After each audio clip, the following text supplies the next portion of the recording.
Go ahead. Call the Kern Valley Healthcare District Finance Committee meeting. We're at 9:08. Are there any changes to the agenda?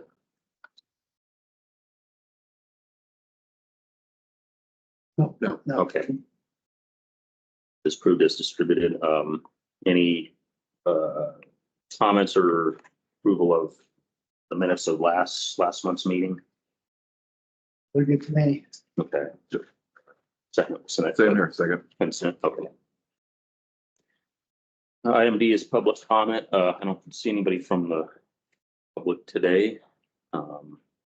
So we'll move on to the financial statements, and Amy, if you want to start with the March. Okay, so we're 6/17. So we're going to start on page 8 for patient sets. And volumes were definitely lower in March. So total adult discharges from January, it decreased from 34 to 15. For patient days, decreased from January from 173 down to 102. Average length of stay, very cute, increased from 4.1 to 4.5 compared to January, with a year to date of 4.28. So this is one we have to pay attention to, right? Yes. That we have to be under 4.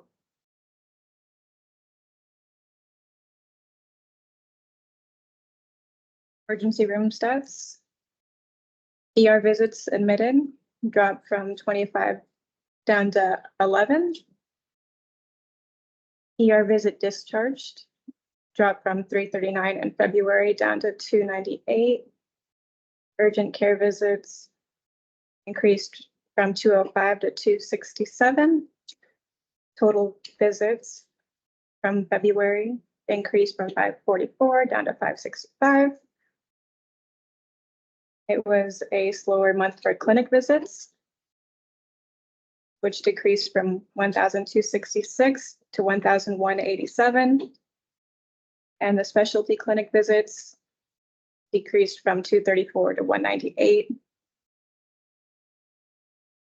Retail pharmacy scripts increased from 3,110 to 3,145. Our FTEs have actually decreased from February from 223 to 213. And the paid decreased from 237 down to 235. Tim has been working on sending out emails for reducing overtime hours. So I think you're starting to see a trend where it's going to start to decrease. I'm going to skip over page 9 because we're going to break down into that on page 10. So could I just make a comment about emergency room statistic volumes? I know that I track the COVID and influenza rates, and February was the last month that we actually had a COVID patient. We haven't had one in March or April since, as long as I've been tracking them. We've not seen this kind of a downturn. So I don't know if that could explain some of the decrease in the visits to the ER, because people aren't so worried about it anymore, or they're not. Yeah, because it's not even just COVID, because it was flu too. It's flu. Both, right? We're tracking both, and there were 9 influenza, I think, and 11 COVID in February. There's 0 in March and 1 or 2 COVID or 2 flu in March. So it's like it's just not even present in the community anymore, it seems like. So, Well, if it helps, I was an ER statistic last month. That helps.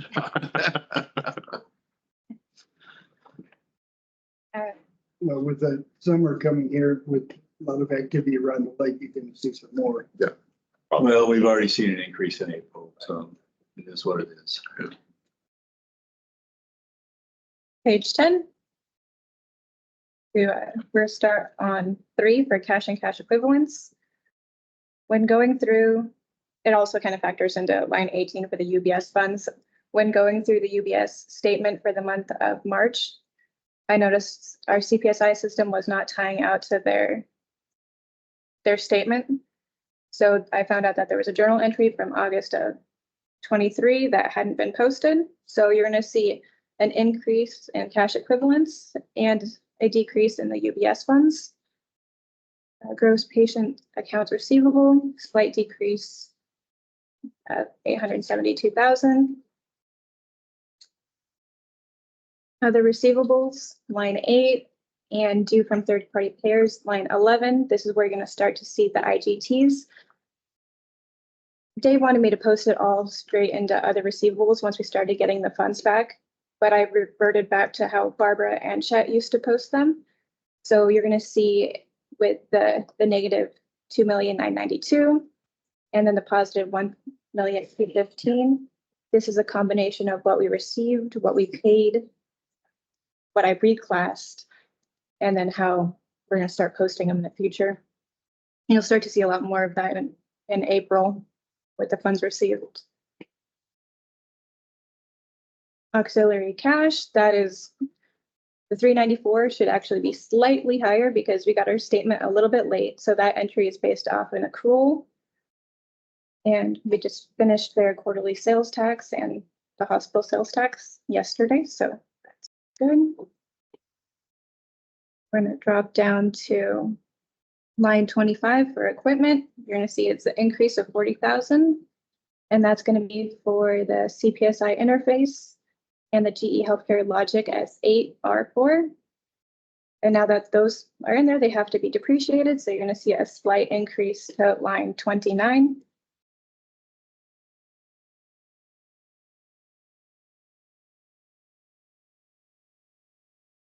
And onto page 11. Accounts payable for the month of March is 2,681,000, which for that month, we weren't getting all of our IGTs in, so we were having to factor in slower cash month from January and February.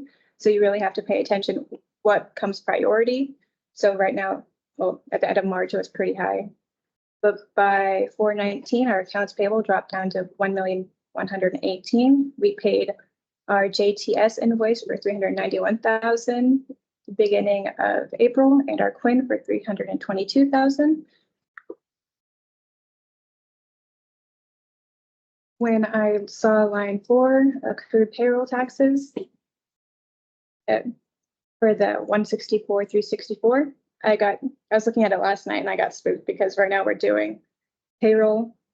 We are manually doing the general ledger for it. So I was worried, but that is because in February, there is 2 pay periods and in March, there was 3. Now we're going to drop down to Between the reversals and the accruals. Yeah. We'll balance it out over time. but everything is done manual, so I knew that it was going to be good. I was just trying to figure out what that number is so that way I could explain it in case there's any questions. Okay, so I'm going to move on to page 12.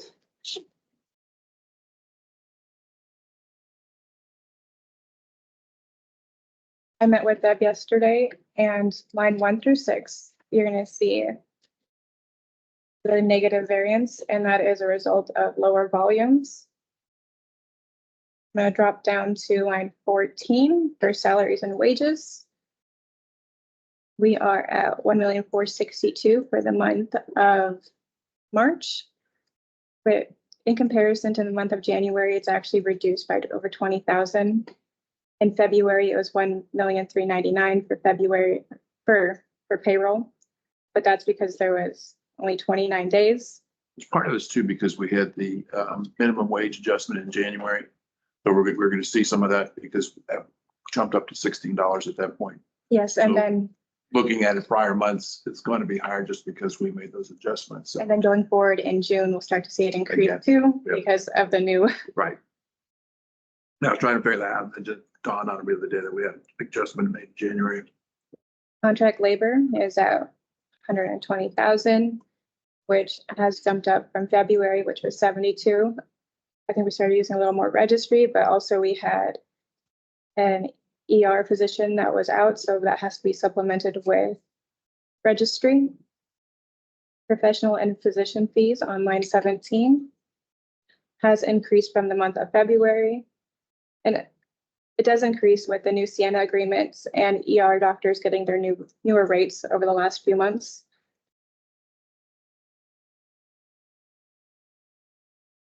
Purchase services has a negative variance of 18,000, which is actually down compared to the 31,000 in February. Utilities, it's higher by 20,000. There was 2 Kern River propane deliveries in March at the beginning and the end, and they equal roughly between 19 and 20,000 apiece. But we'll start to see that decrease, and Edison will increase.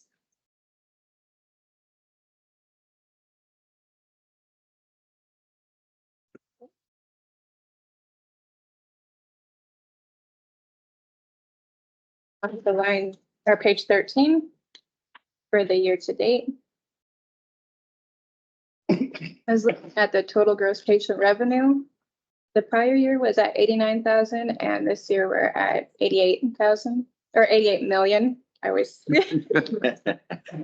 with me. Okay, That's close. close enough. So there, it's pretty close. Salaries and wages on line 14.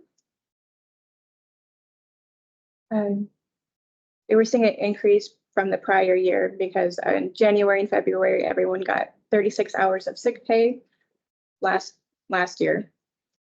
And then there was an increase to 40 hours this last January for sick pay. We had the ERC bonus and the new minimum wage rules. So those all factor into salaries and wages increase. That also affects benefits too, doesn't it? That does. Our contract labor is actually down from the prior year from 1 million, I said million, not thousand, 72 down to 901. And professional and physician fees. I think it is increased because of the new ER doctor rates as discussed on the previous page and the Sienna agreement.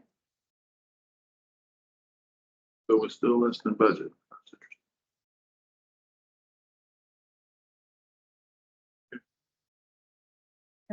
Line 22, you're going to see an increase from 521,000 to 626,000.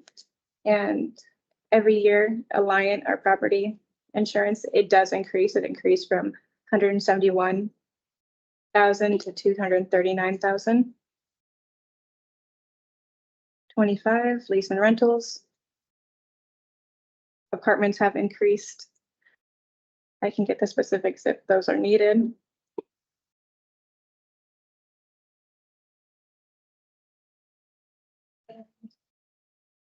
$14, $15 are just the 13-month trend. And page 16. It's just the cash flow. So you have your current year to date. You can see the added expense for depreciation.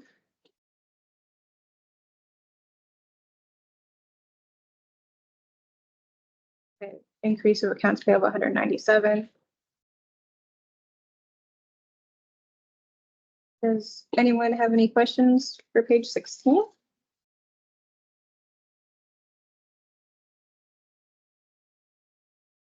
I don't. For the concluding summary on page 17, you'll start to see where we start receiving funds back from the IGT program. For the CY 2022 QIP, we ended up paying $705,000. And the estimated benefit was $1,448,000, which we started receiving the payments back on 3/13 and 3/28. Jumping back up from the CY 2022 rate range, we put in $3,829,000 with the estimated benefit of $5,827,000, and we started receiving those in April on 4/10 and 4/18. The CY 2023 HQAF, we put in $1,018,694. And we started receiving funds back on 3/25. We have two others interim IDTs that are due, one on 4/29 and one on 5/3. They are quite a bit smaller, but the return is anticipated to be 130,000 and 135,000 between the both of those. On the IGT, do we pay a percentage of what we're gonna get back? Because we've had an increase in what we're gonna be getting. So are we paying more? We are definitely paying more than we have in prior years. Okay, so it's tied to the increase. Yes, So, okay, cool, thank you. Yeah, because you put up the number, they tell you what the number is, and then you contribute to that point. And then they send that in and match it, and we get the whole thing Right, back. but our match has increased as Yeah. our Yeah, benefit. exactly. Cool.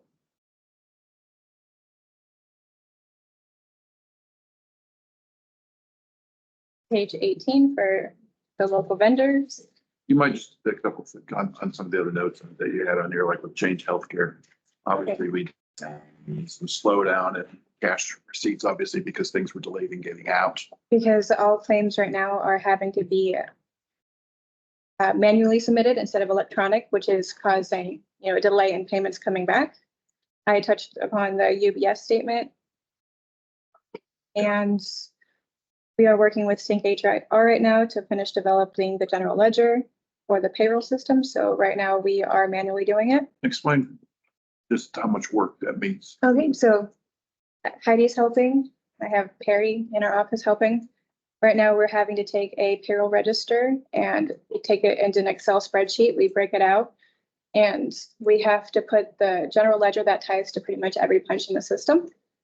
And on top of having to do that and do an upload, we have to do the benefit accrual. We have to do the accrual for any days for the actual payroll salaries. I'm having to do all the deductions and do an upload. It's just a lot. It takes me 2 full days right now, which already spread thin. Right, so 2 full days every pay period. Right now, we are waiting to the end of the month and we're grouping them Oh, you do? together. Okay, Yeah. good. That was smart. Yeah. Just a lot of extra work, trying to find a automated solution for that. We've had to open a clerk position in our office, so we actually just filled it last week. So that's been open since February, so we've been down that as well.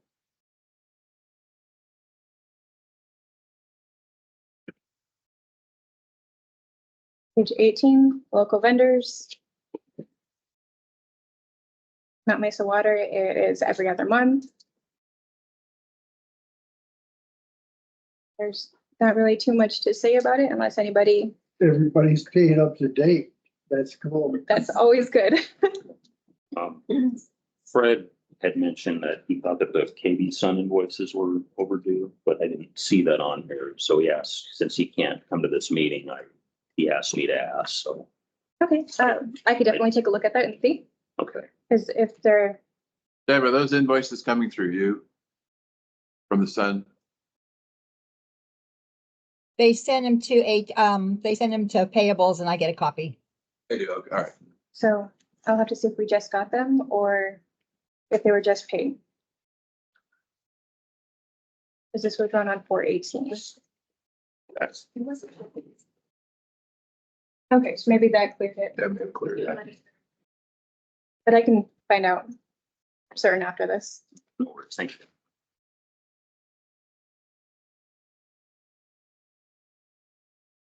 Page 19, the contract review.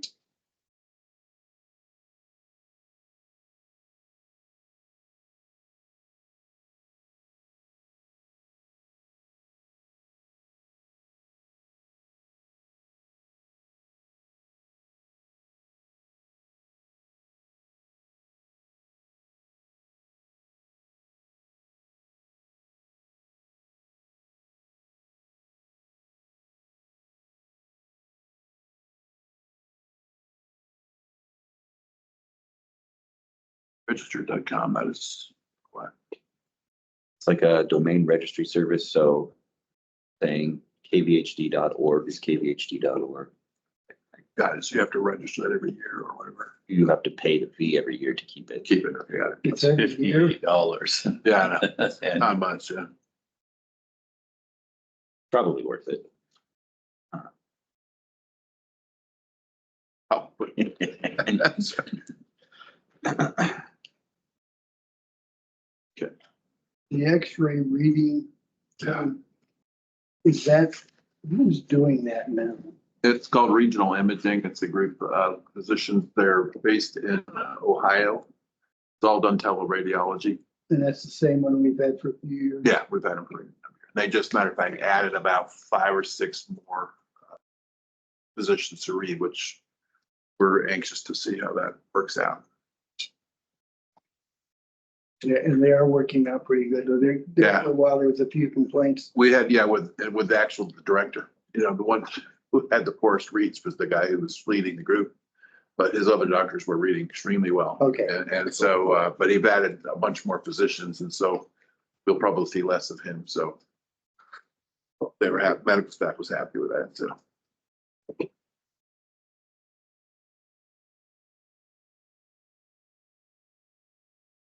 It was sending us to consent, Dean. Yes. Okay, we'll send us to consent.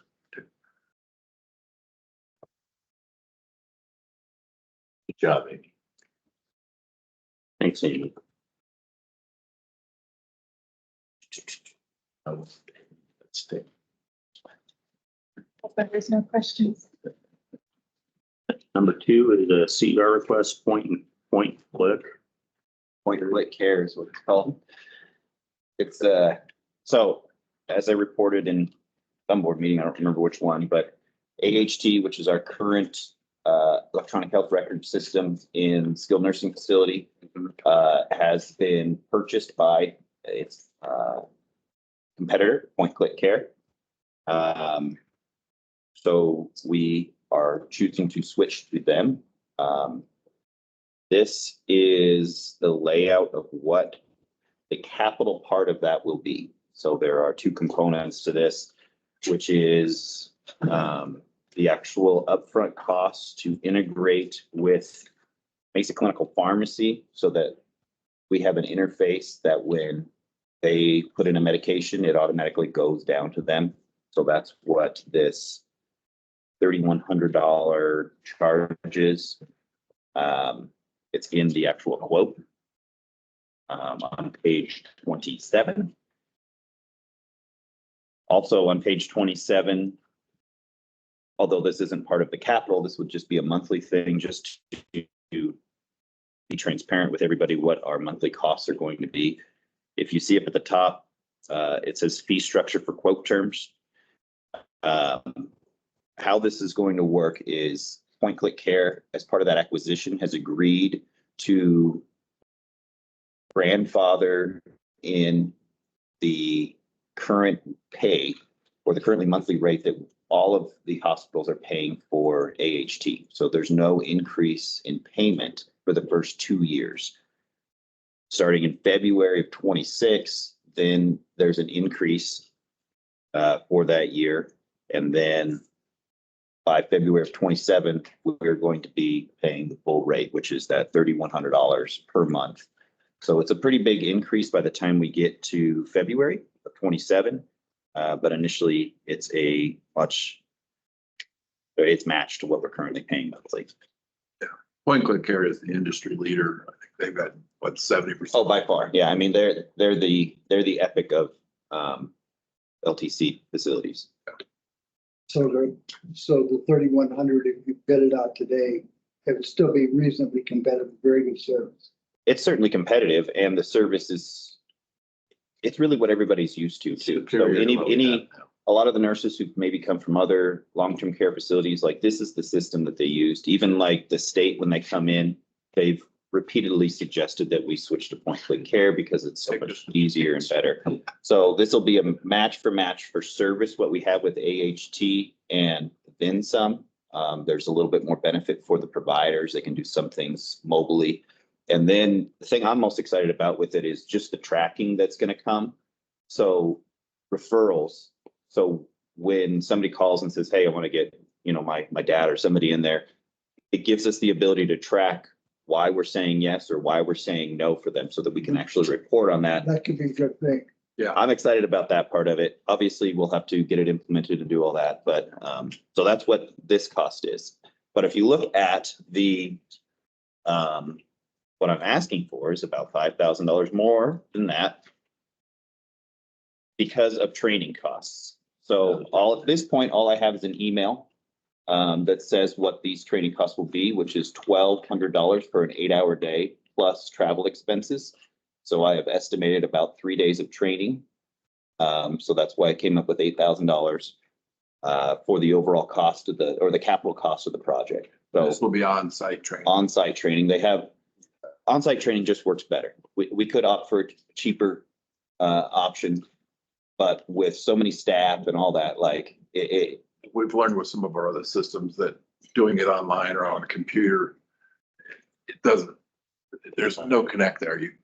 Having them actually hear what you can say and show, here's what I'm doing, show me how I do that with the new system is so much. yeah, so we're trying to be, it's a big project, and so we're trying to make it as successful as possible. So on-site training, I think, is the way to go. So that's what I'm asking for. It's a little different than how we would normally do it because I don't have the actual quote for that.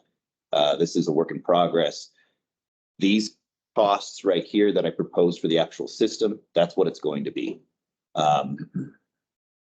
It could be less than the $8,000 total because maybe they said they only need 2 days of training. I'm not sure yet. I haven't been able to get a firm response from them, but I'm asking for this now because this is going to be a big project that we don't have much time to do. So if we can get a month ahead of this, that's good, rather than waiting for next month. So the other issue too, because of the switch over with CPSI to these guys, everybody's gonna be looking to switch at the same time. So their resources are going to be spread pretty thin. Yeah, I don't know. I don't know what everybody else is So I'd scheduled. rather obviously get out in front of the pack. Yeah. So we're approving the ongoing contract for basically forever unless it comes back for some reason. You guys are approving the capital expense for the project right now. I'm just sharing with you the monthly costs. Okay, so for the change. Mhm. So, and the cost is gonna be about the same, so it's not, The cost is gonna be the same for 2 years. Yeah. Then it's gonna ramp up. so it's gonna go, it'll be a substantial increase over. Triple monthly cost. Yep. It's still gonna be competitive. It will be better than what we have right now, in my opinion. So we're. And in the opinion of other people. Benefits to it. There's more Yes. benefits to it. And unfortunately, we have to, like, we can't stick with the company we have right now. They're done. So we have to make a change, and we're making a change for what I think. But with the new technology, the AI and everything, it could be, something could come up. So how committed are we to this? I do not have terms for the contract yet. Right now, we're just looking at the capital part of that. So the capital part of that is what I said, the retail pharmacy interface, and then the training part of it. Yeah, we will try to limit that as best we can, obviously, to give ourselves an opportunity to take a look at that. And like you said, with the developments that are coming down the pike, if something new pops up that might be better for us, we can switch at that time. So So, it could be some major new. Yeah, major right. I unfortunately don't have the terms of the contract, so we don't have We're it gonna yet. approve when we don't know the terms of it. That's not what we're approving. We're approving us to be able to spend this money to get the capital part of this purchased after reviewing the terms. So Scott hasn't reviewed the terms. All that's got to be reviewed. spent until after we see the terms. Correct. Will it come back to the board again or? Just? If you guys want to see it and we can talk about it, then sure. Typically, this is a like for like service, so I don't know if they normally come back. But long term, and we don't want to be on a long-term contract, it changes. I don't know what the term is going, we're going to be forced into. Okay, that's what I'm saying. Yeah, right, If, you know, when you want the board to approve it. Yeah. Not knowing what's going on. So bring it, I'm saying bring it back to the board. Where we're going to, Gene, when we get All that, of the, yes. When we get it, comes, we'll absolutely. Bring that back, absolutely. okay. Yeah. Before you Yeah, the money won't be spent. understand, you know, I understand. We don't want to, I don't know what the term is. If I was running Point Click Care and I was saying, hey, here's your pricing structure, I suspect that this is a 5-year term, but that's my suspicion. Cool, thank you. Yeah, the board will have to approve the contract and Yes. eventually, Yep. when it comes before us. But- Yeah, we're just trying to get ahead of it. Yeah, but for this, we can recommend this and Yes, then, and as far as the training and everything, got it. Yeah. It's temporary, we have to do it because The other one's So gonna. come December, why there's a rush? So December is, there's no AHT anymore. There's no regulatory support for AHT, which could end up getting us in trouble if we're not switched over to a new system before that. so we send it consent. this goes to consent, yeah. And then I assume probably when Scott reviews the contract, that'll Correct. either be on board new business Yeah. or, It's just what We're a back to to give us up front. I can see them maybe wanting us to be committed to a longer term. I think so. Could be not a good thing. Yeah, I'd be not a big fan of long-term. Yeah. Just because things are changing too much, so. yeah. But like I said, the only problem you get into is because of the complexity of the system and the training required. It's a big job to change if you're going another direction. There would have to, if we switch to this, there would have to be really big problems for us to make a change in the future. Because like Tim said, this is not just like, oh, flip the switch, everybody's out there going it. This is a major change, migration of all the data, like Yeah. workflow change for really a huge chunk of the hospital outside of just the SNF. I mean, there's all kinds of other components to this, billing, coding, all that stuff. So it's a big thing. Good, thanks. All right, we'll send this to consent. Thanks, guys. The next CER request is for SNF beds and Sally is. Mark, Oh, Yeah, I can speak to these if you like. yeah, thanks. These are basically the same beds.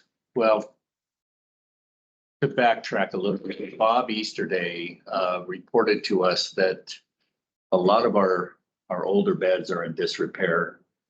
He's robbing off some to make other ones work. He's just really trying to manage. And there's a requirement because of our licensed bed space, we must have 101. 100 what? 7 for SNF. but Oh, for SNF only, Yeah, but the 100. total bed capacity, Bob, has to have a working bed in place if the state were to ever ask us for that. Correct. So after he tallied up all the beds for both the hospital and the SNF and the ER, he found out that we were about 11 or 12 beds short of being able to produce those working serviceable beds. This bid was for the skilled because they are the ones with the oldest beds in the building. So we put together a CER to buy 11 beds. If we would have done this 3 years ago, these beds were around 3,000. Now they're 5,000. Or actually, if you look on page, Like 4531. they're $4,531 with our discounted price. Yeah. Each. So the total is going to be 66,283. Is that right? It's for the 11 beds and 2 of the Special anterior mattress. pressure ulcer mattresses. The pressure ulcer Right. mattresses, She's right? got other mattresses that she's just trying at this point to verify will actually fit these beds correctly. Right. So it's possible that if those mattresses from the other source do not fit, that she will revise the quote. And by the time it comes back to the board, it could be slightly higher. But she's working on getting them from a cheaper vendor. The other thing is that we kind of went to the Pink Ladies yesterday during the luncheon and warned them that we'd may be Yeah, so let's coming to them. So Are these good beds or are there could be? these are really better good beds. That we could get with special patients, like ones that could be strapped down better or. Well, that's what Heidi was just talking about. A few of them we found mattresses that are better for patients who are bedridden and they decrease the decubitus ulcer rates and things But like for that. continuity, they're wanting to stick with the same beds that we had Okay, purchased last okay. time. They've done well for us. Do they have the things and mattresses that's below where if you fall onto them, you don't get hurt? We have those. those things, yeah. Okay. And these have egress alarms in them. So if a patient who's unsteady on their feet, if they try to get up, they'll alarm so the nurses will know to go So we're So- upgrading the best we can. Yes, we are. Okay, cool. Thank you. They all have call light configurations. These do not have the scales in them. That's a much bigger dollar number.